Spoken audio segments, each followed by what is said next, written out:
नमस्कार दोस्तों। तो आज हम गीता के पहले अध्याय के बारे में जानेंगे। जब कौरव और पांडव युद्ध की इच्छा से कुरुक्षेत्र की ओर प्रस्थान करने लगे तो महाराज धृतराष्ट्र बोले, मैं भी युद्ध देखने चलूंगा। तब श्री व्यास जी बोले, हे राजन, नेत्र के बिना क्या देखोगे? धृतराष्ट्र बोले, देखूंगा नहीं तो श्रवण तो कर सकूंगा। व्यास जी बोले कि इसके लिए युद्ध में जाने की क्या आवश्यकता है राजन? तेरा सारथी संजय कुरुक्षेत्र में युद्ध संबंधी जो कुछ भी कौतुक होंगे यहीं बैठे सुनाएगा।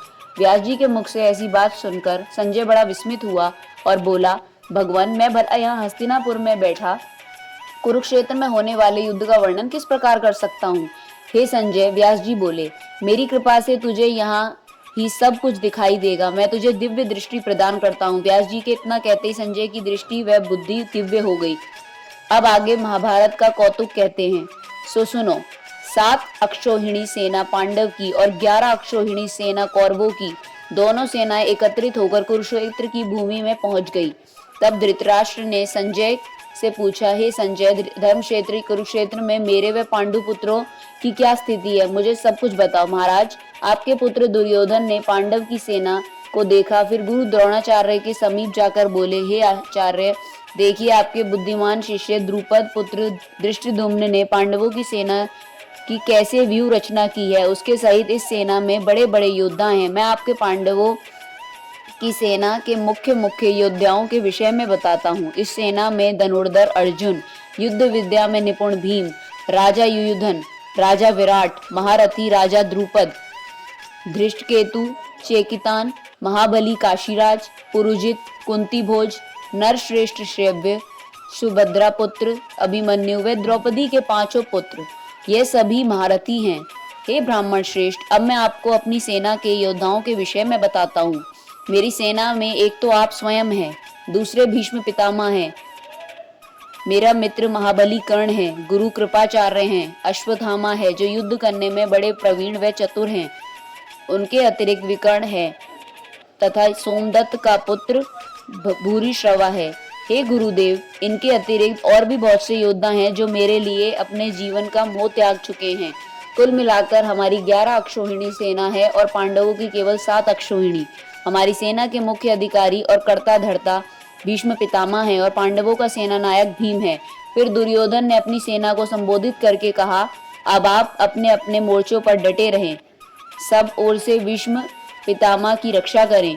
दुर्योधन के ऐसा वचन सुनकर भीष्म पितामह ने अपना प्रतापवान शंख बजाया। इसी के साथ दुर्योधन की पूरी सेना ने हर्षनाद किया। शंख, ढोल, मृदंग आदि का मिला जुला वह स्वर भय को उत्पन्न करने वाला था। महाराज, संजय बोला, अब आप पांडवों की सेना का हाल सुनिए। इस भयंकर शब्द को सुनकर श्री कृष्ण और अर्जुन ने भी शंखनाद किया। श्री कृष्ण ने 5 जन्य, अर्जुन ने देवदत्त नामक शंख बजाए, अर्जुन ने, भीम ने पौंड्रक और युधिष्ठिर ने अनंत विजय नामक शंख बजाए, नकुल ने सुघोष और सहदेव ने मणिपुष्पक नामक शंख बजाए। इसके साथ ही काशीराज, शिखंडी, धृष्टद्युम्न और राजा विराट ने भी अपने अपने शंख बजाए।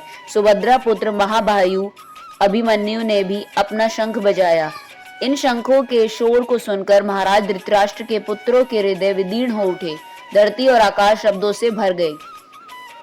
तब अर्जुन ने धृतराष्ट्र पुत्र कौरवों की सेना की ओर देखा और अपना धनुष संभालकर कहा, हे अच्युत अविनाशी, मेरा रथ दोनों सेनाओं के बीच में ले जाकर खड़ा करें। मैं देखना चाहता हूं कि उस दुर्बुद्धि दुर्योधन का हित चाहने वाले कौन कौन लोग उसकी सेना में शामिल होकर आए हैं और किस किस ने मुझे युद्ध करना होगा। संजय ने कहा, महाराज, अर्जुन की बात सुनकर श्री कृष्ण उनका रथ दोनों सेनाओं के बीच, जहां भीष्म, द्रोण आदि योद्धाएं खड़े हैं, वहां ले जाएं। भगवान श्री कृष्ण ने अर्जुन से कहा, हे अर्जुन, यहाँ एकत्र हुए कौरवों को भली प्रकार से देख लो। अर्जुन ने उस सेना में बहुत से योद्धा देखे, पितामह देखे, गुरु देखे, मामा, चाचा, ससुर, साले तथा भाई भतीजे, सब अपने ही कुटुंबी देखे तो उसका मन करुणा से भर गया। द्रवित होकर वह भगवान श्री कृष्ण से बोला, हे कृष्ण, युद्ध की इच्छा से आए हुए इन अपनों ही बंधु बांधवों को देखकर मेरा अंग शिथिल हुए जाते हैं और मुख सूखा जा रहा है। हे केशव, मुझ में यहाँ खड़े रहने का भी सामर्थ्य नहीं है और मैं शकुन भी उल्टे ही देख रहा हूँ। हे कृष्ण, संग्राम में अपने ही स्वजनों का वध करके हमें क्या लाभ मिलेगा? उन्हें मारकर मैं राज्य और सुख नहीं चाहता। हे प्रभु, जिनके लिए हम राज्य, भोग और सुख चाहते हैं, जब वे ही नहीं रहेंगे तो इनका क्या प्रयोजन। जिनके निमित्त राज्य लेना है, वही कुटुंबी जन योद्धा प्राणों का मोह त्याग कर युद्ध के निमित्त खड़े हैं। और ये सब हमारे गुरुजन, चाचा, ताऊ, दादा, मामा, साले, ससुर, पुत्र, पौत्र आदि। मुझे इन्हें मारने की इच्छा नहीं है, मुझे इन पर बड़ी दया आ रही है। हे प्रभु, यदि इन्हें मारकर मुझे तीनों लोकों का राज्य भी मिले तो भी मैं उसे स्वीकार नहीं करूंगा। भूमि के राज्य की तो बात क्या ही है। हे जनार्दन, धृतराष्ट्र के पुत्रों को मारकर तो हमें पाप ही लगेगा। यद्यपि ये महापापी तब भी वध के योग्य नहीं है। स्वजनों को मारकर भला हम सुखी कैसे रह सकते हैं।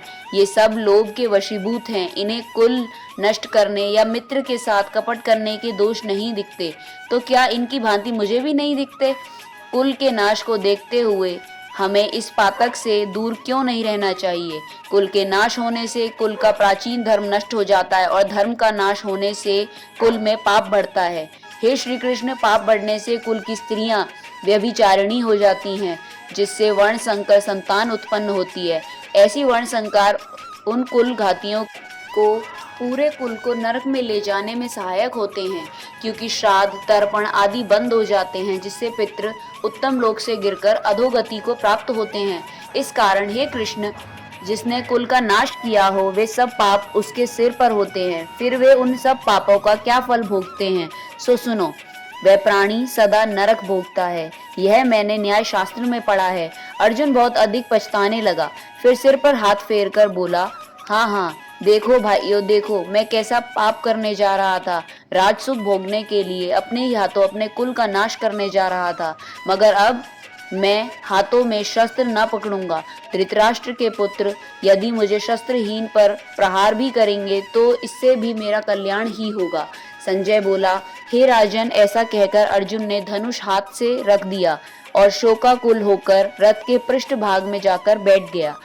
इति श्रीमद् भगवद गीता सूपनिषत्सु ब्रह्म विद्यायाम योग शास्त्रे श्री कृष्ण अर्जुन संवादे विषाद योगे नाम प्रथमो अध्याय।